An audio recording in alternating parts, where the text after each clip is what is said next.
My daughter-in-law told me my job was to babysit. If any part of this feels familiar to you, I'd love to know where you're tuning in from. It was a Tuesday afternoon in April. The windows in their new house on Isabella Street in Evanston were still bare, letting in the harsh light that showed every speck of dust. She stood by the kitchen island, wiping down a counter that was already clean. Her back to me. Leo was asleep upstairs, down for his 2-hour stretch. I had just finished folding his tiny clothes, sorting them into piles for the drawers. I remember the scent of the baby detergent on my hands.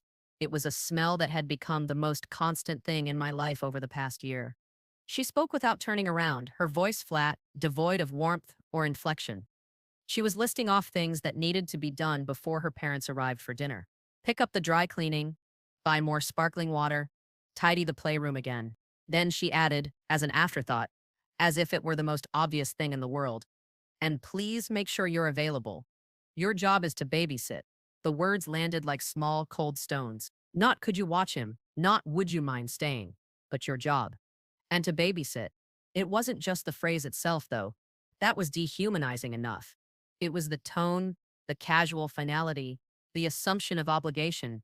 It felt like she was assigning me a task, one chore among many on a list that included polishing the faucet and arranging throw pillows. My hands, still smelling faintly of baby laundry, paused over a tiny blue sock. I felt a strange, immediate disconnect, as if I were looking at the scene from a great distance. The expensive quartz countertop, the sleek cabinets she'd chosen, the silence from upstairs where my grandson slept. It all seemed to blur for a second. I had given them over a year of my life. Willingly, lovingly. I had woken up before dawn, driven through snow and rain, canceled plans, rearranged appointments, all to be here to help. Help. That was the word I had used. That was the word she had used in the beginning. We just need a little help, Mom. It would mean so much. Help felt like a gift offered freely. Job felt like something owed, something transactional, and poorly compensated at that. The silence in the kitchen stretched, thick and uncomfortable. I didn't say anything. My throat felt tight, closed off. I just stood there, holding the tiny sock, the scent of detergent now feeling artificial, chemical. It was as if a curtain had been pulled back, and I was seeing the reality of the situation, not the loving family support I thought I was providing, but something else entirely, something ugly and unacknowledged. The room suddenly felt too small, airless. The harsh April light seemed to illuminate my own foolishness. My willingness had been reframed as duty. My love had been reduced to a service. My identity, the one I had built over decades, a career, friendships, interests, had been erased, replaced by a single function. Babysitter, just a woman whose sole purpose was to attend to the needs of others, specifically their child.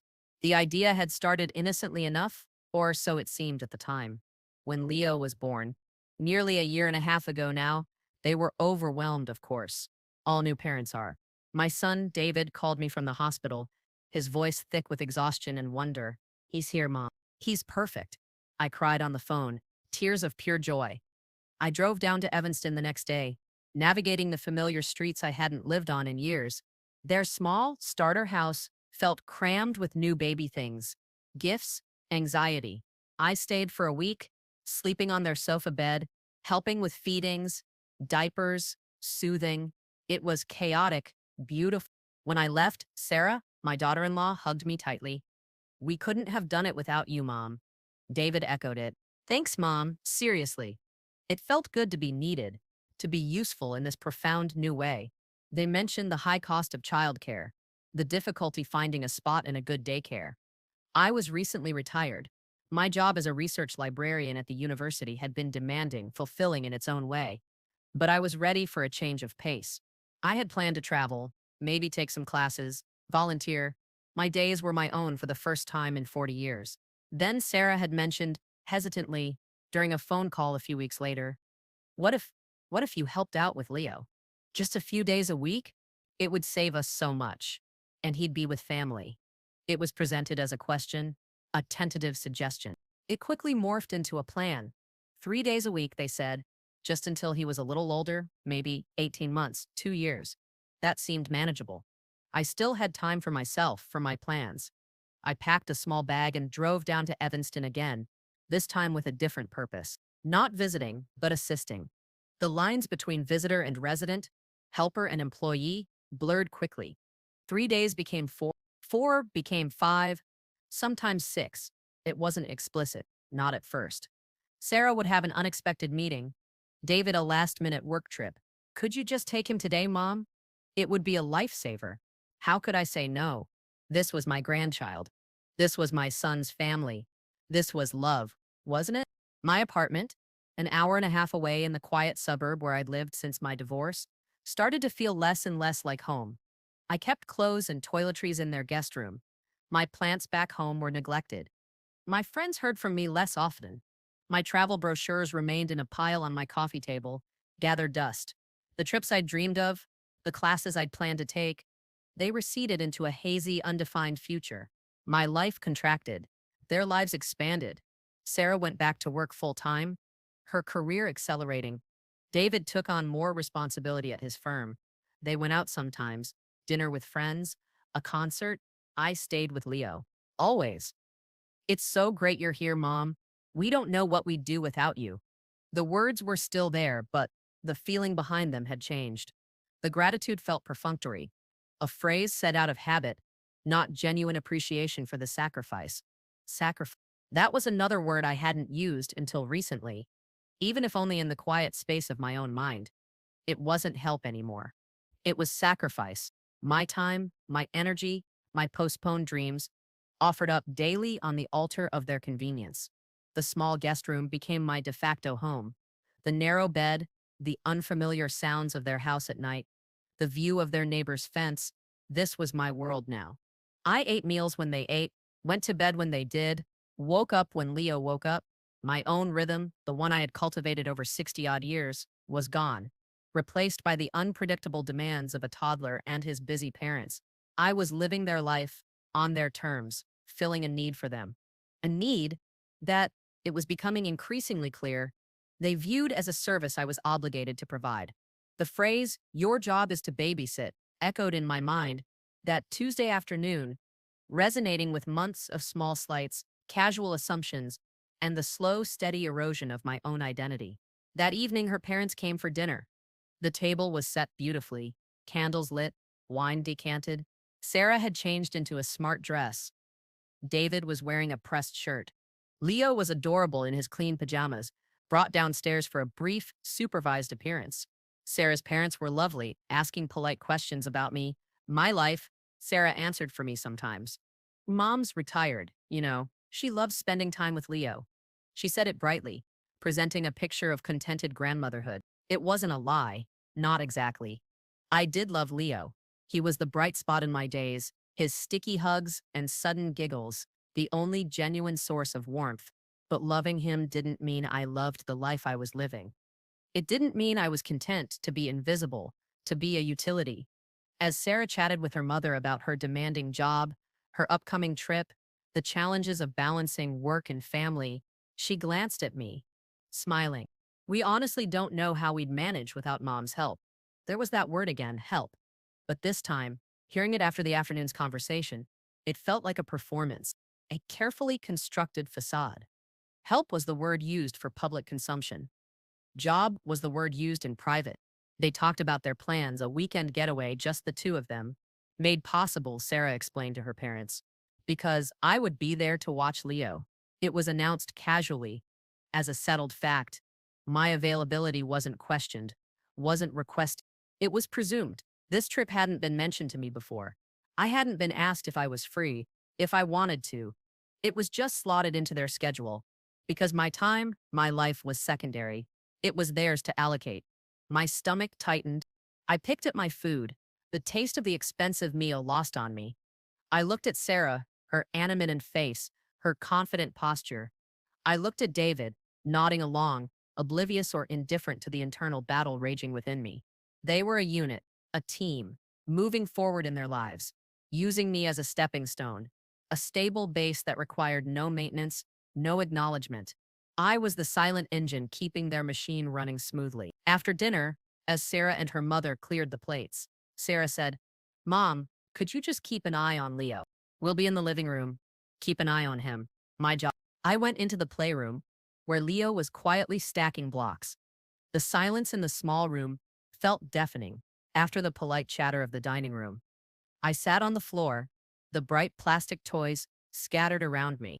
I watched Leo, his small hands concentrating on the blocks.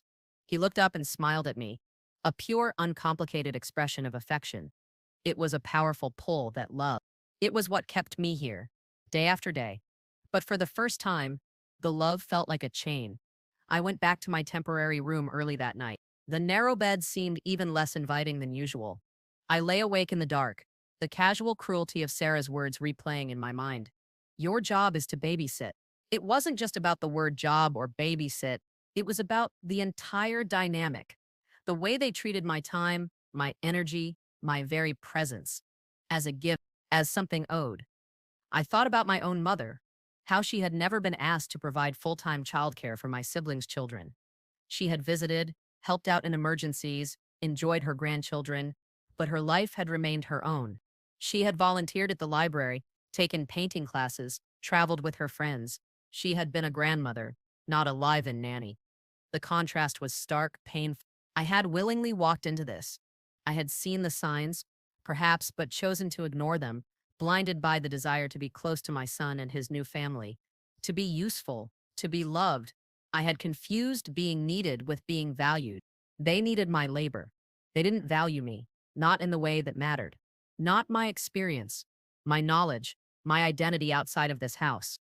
My old work colleagues occasionally sent emails, checking in, asking about retirement. I usually replied with brief, cheerful updates about Leo, omitting the reality of my days. I felt a sense of shame, a reluctance to admit how completely I had allowed myself to be absorbed, erased. I used to be someone who managed a large collection, helped researchers, presented at conferences. Now I negotiated nap times and pureed vegetables. The contrast was not just in the tasks, but in the perception. One was a profession, respected. The other was invisible labor, expected, unpaid, unappreciated. I reached for my phone in the dark. I scrolled through old photos, me receiving an award at work, me on a trip with friends, me standing tranly in front of a bookshelf I had curated. These images felt like they belonged to another person, a stranger. Who was that woman? Had she really been me? The room was cold. I pulled the thin blanket tighter around me. The silence of the house pressed in. It was the silence of a life not my own.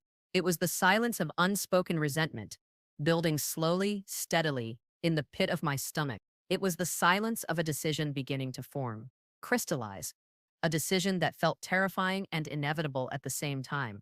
I couldn't continue like this. I wouldn't. The words "your job is to babysit" were not just an insult. They were a boundary, a line drawn in the sand, and I was standing on the wrong side of it, the wrong side of my own life. The next morning was stiff. Sarah was already up, making coffee. David was getting ready for work. Leo was stirring upstairs. The air felt heavy, charged. I went into the kitchen. Sarah didn't look at me directly. Morning, Mom. Could you get Leo when he wakes up? I have a call at 8. Her voice was back to its usual polite neutrality. No acknowledgement of the previous day's exchange. No apology. Nothing. Just the assumption that I would be there, ready to step into my job. I nodded. I couldn't find my voice. I went to the cupboard to get a mug, my hands shaking slightly. I poured myself coffee, the warmth doing little to soothe the cold knot in my chest. I sat at the island, not across from Sarah, but a few feet away. I watched her move around the kitchen. Efficient, focused on her own day. She seemed oblivious to the tectonic shift that had occurred within me the night before. Or maybe she wasn't oblivious. Maybe she just didn't care. Maybe my feelings were as invisible to her as my life outside this house seemed to be. David came into the kitchen, kissed Sarah goodbye, and gave me a quick peck on the cheek. Thanks, Mom. See you tonight. He didn't linger.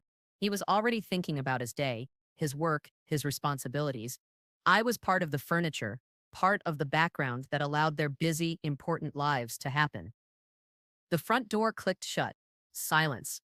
Just the hum of the refrigerator and the distant sounds of Leo starting to fuss upstairs. I finished my coffee, the bitterness coating my tongue.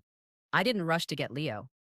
I sat there for a few more minutes, letting the small act of defiance sink in. This was my time. This was my choice. Even if it was just a few extra minutes in a quiet kitchen, I took a deep breath. It was time to make a change, not just wish for it or resent the situation in silence, but actively work towards it. This was the turning point. The moment I stopped being a passive recipient of their expectations and started to reclaim my own agency. It felt small, almost insignificant, sitting there with my coffee cup, but the feeling within me was immense. It was a quiet, steady result. I was no longer just reacting. I was planning. I was going to quit. Not just the job of babysitting, but the entire unspoken agreement that had consumed my life. I didn't know exactly how yet, or what the consequences would be, but the decision was made, firm, irrevocable. I started small. That day, when Sarah asked if I could stay late because they were meeting friends, I didn't automatically say yes. I hesitated. Actually, I said, my voice a little shaky, I had planned to back to my apartment tonight. Sarah paused, her hand on the refrigerator door. She turned to look at me, a flicker of surprise in her eyes. Oh, I guess we could get a sitter. The offer to get a sitter wasn't made readily. It was an I guess. It implied inconvenience. Yes, I said, trying to keep my voice even. That might be best. It was a small exchange, maybe 20 seconds long, but it felt monumental. I had said no. I had asserted a claim on my own time. The rest of the day felt different. I was still caring for Leo, still doing the usual tasks, but my internal landscape had shifted. I wasn't just going through the motions. I was observing, planning. I started keeping a mental tally of the hours I spent there, the tasks I performed. It wasn't for any legal reason, just for my own clarity, to quantify the invisible labor, to see in stark terms what I had given.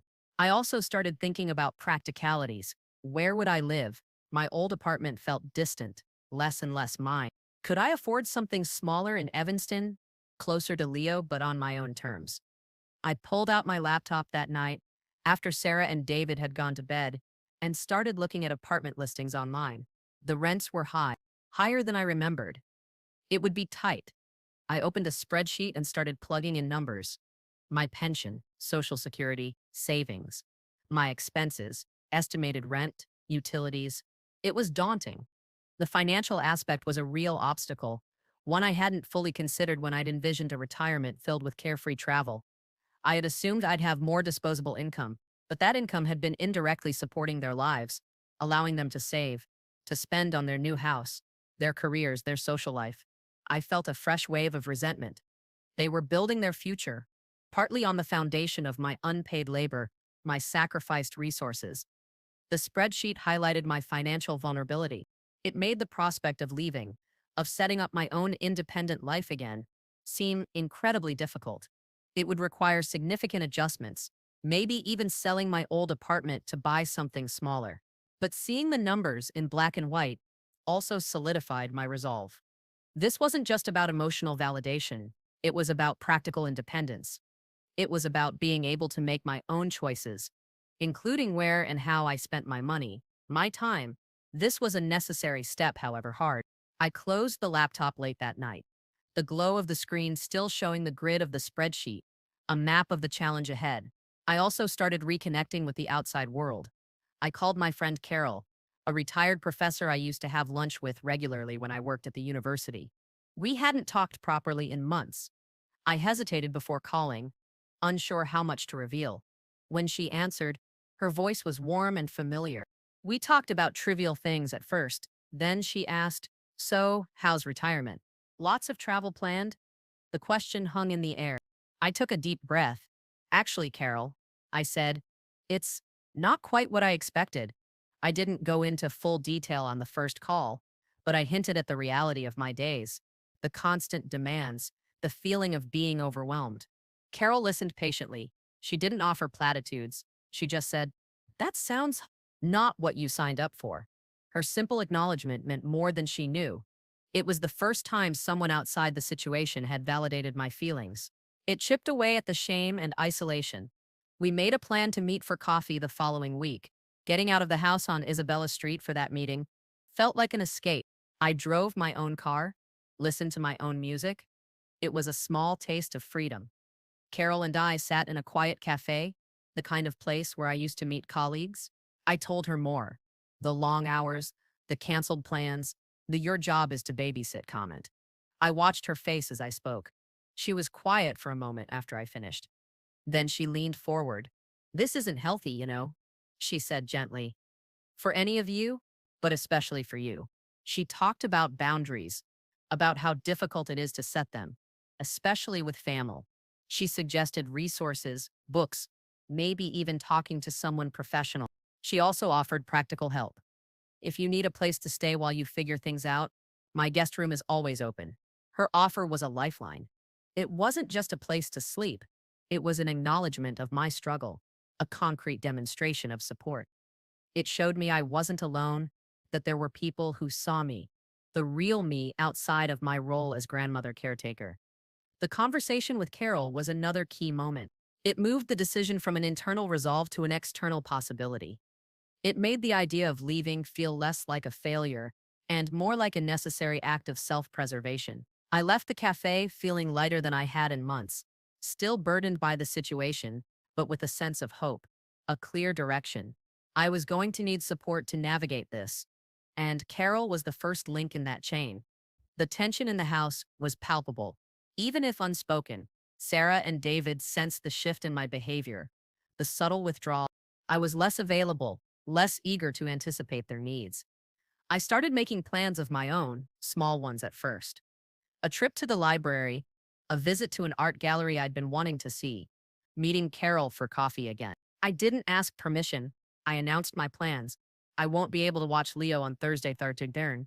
I have an appointment." There was often a brief pause on their end, a flicker of annoyance or surprise, but they couldn't object.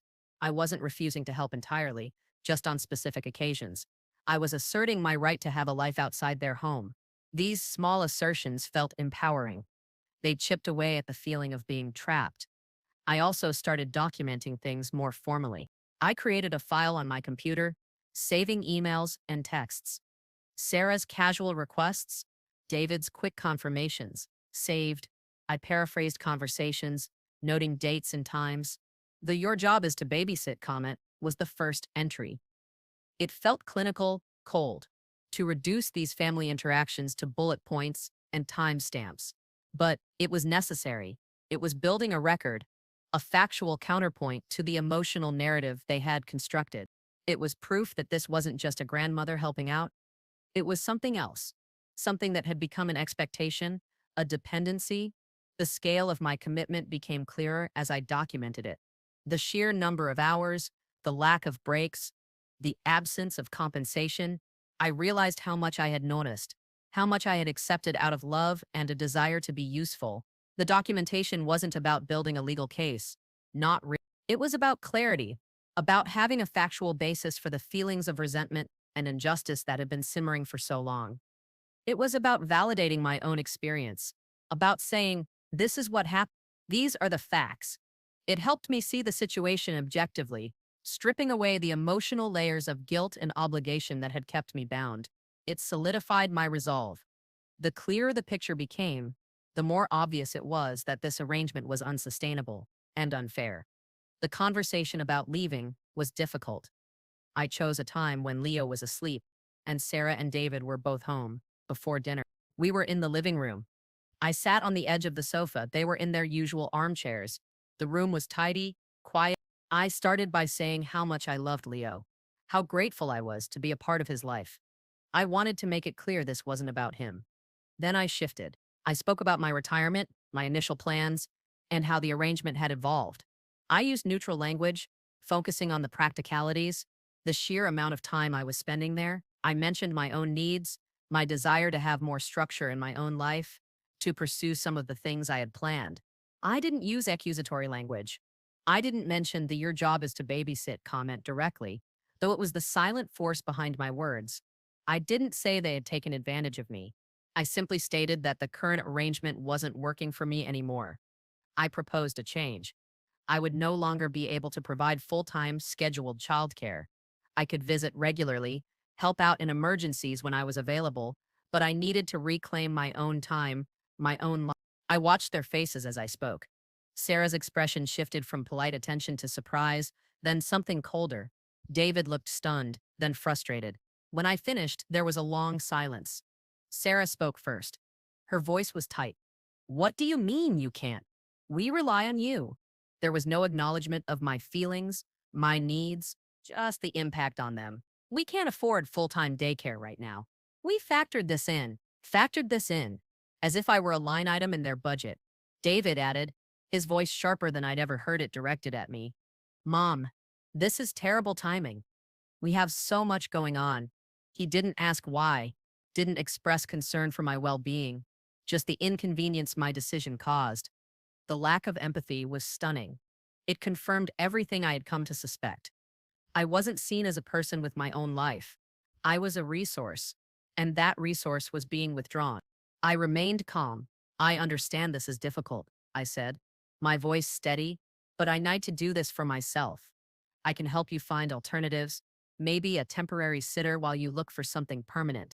The offer was genuine, a last gesture of goodwill, but it was met with stony silence. Sarah crossed her arms. David looked away, running a hand through his hair.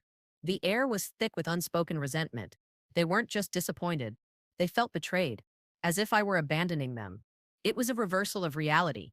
They had eroded my life, and my attempt to reclaim it was seen as an act of aggression. The conversation didn't last much longer. It was clear they weren't going to understand or even try. I had delivered my decision. The reaction confirmed the depth of their entitlement, the casualness with which they had used me. It hurt, seeing their lack of concern for me, but it also solidified my resolve. There was no going back. Leaving wasn't a single event, but a process. I started taking more of my things back to my apartment. Books, clothes, personal items that had gathered dust in the guest room. Each trip felt like gathering pieces of myself that had been scattered and forgotten. I gave them a firm date, 2 weeks out, when I would no longer be providing childcare. They didn't respond with understanding or cooperation. Instead, the atmosphere in the house became strained, passive-aggressive. Sarah was clipped in her words, sighing heavily. David was distant, barely speaking to me. They made no visible effort to find alternative childcare. They seemed to expect me to cave, to backtrack, to feel guilty enough to stay. I didn't. I spent my days caring for Leo, as I always had, but with a different energy. I wasn't just doing the tasks, I was saying goodbye. I cherished the moments with Leo, reading him Sims, playing with him in the park, knowing these unburdened hours were finite. The thought of not seeing him every day was painful, a deep ache in my chest. But I knew this separation, this setting of boundaries, was necessary even for our relationship in the long run. I couldn't be the resentful, invisible caregiver forever. That wasn't good for me, and ultimately, it wouldn't be good for Leo either. During this time, I leaned heavily on Carol. We talked almost every day. She listened, offered encouragement, reminded me that I wasn't being selfish, that I was reclaiming my life with dignity. She helped me research temporary sitter options in Evanston, sending me links, offering to make calls. I forwarded these to Sarah and David, but received no response. It felt like they were digging in their heels, waiting for me to break. On the day I was scheduled to leave, I packed the last of my things into my car. It was a Friday. Sarah was at work. David was working from home, closeted in the small office. Leo was with me. I dressed him, gave him breakfast. I felt a profound sadness, a mourning for the closeness we would lose, for the uncomplicated joy our time together used to hold before it became tainted by expectation and resentment. I wrote a brief, neutral note for Sarah and David, leaving it on the kitchen counter. I reiterated the date I was leaving, wished them luck finding care, and expressed my love for Leo. I didn't apologize. I didn't explain again. There was nothing left to say. I took Leo to David in the office. He was on a conference call. He muted himself, took Leo without meeting my eyes. Okay, Mom. Thanks. It was a dismissal, a confirmation of my role, until the very last second. I walked out of the office, past the silent kitchen, through the front door. I didn't look back at the house. I just got in my car and as I pulled away from the curb on Isabella Street, I felt a mix of sorrow and exhilaration. It was over. The intense, all-consuming chapter was closed. The road ahead was uncertain, lonely, but it was my road. Back in my apartment, the silence felt vast. It was clean, organized, filled with my things, but it felt unfamiliar after so long in their chaotic, demanding space. I spent the first few days just being. I slept late. I read a book cover to cover in one sitting. I cooked meals for one, sitting at my own table. I called Carol. She came over, brought groceries, just sat with me. Her quiet presence was a comfort. I didn't hear from Sarah or David. Not a text, not a call. The silence from them was louder than any argument could have been. It was the ultimate passive aggression, the confirmation of their resentment. It hurt, more than I expected. It felt like a severing, not just of the childcare arrangement, but of connection. I knew they were angry, but I had hoped, perhaps foolishly, for some small flicker of understanding, of concern for me as a person. There was none. It reinforced the feeling that I had been merely a function to them, and now that function was gone. I started the process of sorting through my finances more seriously. I met with a financial advisor Carol recommended, a kind, sensible woman named Eleanor. We went through my savings, my pension, the equity in my apartment. Eleanor helped me see that while things would be tighter than I'd originally planned, I could manage. I didn't have to sell my apartment immediately. I could make a budget, live more frugally, and still have enough to live comfortably, if not luxuriously. The fear that had been a constant companion since I started looking at apartments in Evanston began to recede. I had options. I had resources, even if they were finite. This practical step grounded me.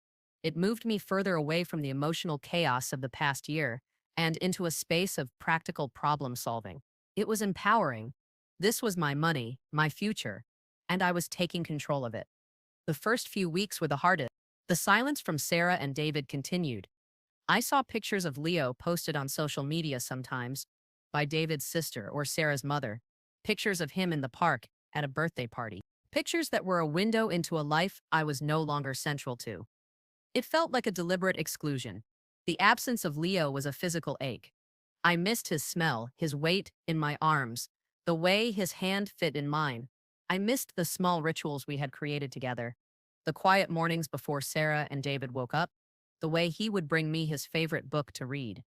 These memories were precious, but they were also sharp reminders of what I had lost. I knew I had made the right decision, but that didn't make the grief any less real.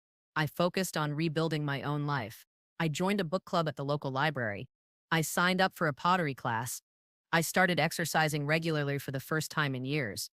These were small steps, but each one was an act of reclaiming, of rebuilding the identity that had been subsumed. I reconnected with old friends, friends who hadn't been able to visit when I was tied to the schedule in Evanston. Their company was a balm. They talked to me about my life, my interests, not just about Leo. They saw me. It was a slow process, this rediscovering of myself, like uncovering an old piece of furniture that had been hidden under a dust sheet. It was still there, just needed to be cleaned off, polished. Months passed. The silence from Sarah and David remained largely unbroken. I would occasionally get a brief transactional text message, usually from David, about something logistical related to Leo, like needing his car seat back. There was no warmth, no personal connection. It was clear the rift was deep. I continued to see Leo, but it was on their terms, scheduled weeks in advance, usually for a few hours at their house. The visits were strange. Sarah was polite but distant. David was awkward. I focused on Leo, creating a calm space for him amidst the tension. I didn't push, didn't demand more time or affection from Sarah and David. I understood that they needed to adjust, perhaps even process their own feelings of abandonment or anger, or perhaps they wouldn't. I had to accept that outcome too. The anger I had felt initially began to fade, replaced by a quiet sadness for the relationship that had fractured and a calm certainty that I had done what was necessary. The pottery class became a source of unexpected joy. Working with the clay, shaping something with my hands, felt grounding. It was a physical manifestation of creating something new out of formlessness. It mirrored, in a way, the process of rebuilding my own life. I was taking the raw material of my disrupted existence and shaping it into something with form and purpose again. One evening, nearly 8 months after I had left, I received a text message from David. It wasn't about logistics. It just said, "Mom, I was thinking about what you said, about needing your own life. I think, I think I understand now, a little." It was a small message, just a few words. It wasn't an apology. It didn't erase the pain, the months of silence, but it was something. It was a crack in the wall that had gone up between us. I didn't reply immediately. I sat with the message for a long time, reading it over and over. It was the first acknowledgement, however tentative, of my perspective. It felt like a small tendril of connection reaching out. It didn't mean everything was fixed. It didn't mean the past was forgotten. But it meant he had heard me, finally, on some level. It was a beginning. My life wasn't centered around them anymore. It was centered around me. My apartment felt like home again. I had my own routine, my own interests, my own friends. I still missed Leo terribly sometimes. The sharp pang of his absence, a reminder of the choices I had made. But the choices had led me to a place of peace, of self-possession. I had lost a certain kind of closeness. Yes, but I had gained something more valuable, my own life back. The quiet dignity of standing in my own space, on my own terms. The window in my living room looked out onto my own small garden, neat and contained. I had planted new flowers in the spring. They were blooming now, vibrant and strong, reaching towards the sun. They weren't dependent on anyone else for their growth. They simply existed, beautiful and resilient in their own patch of earth. Just like me.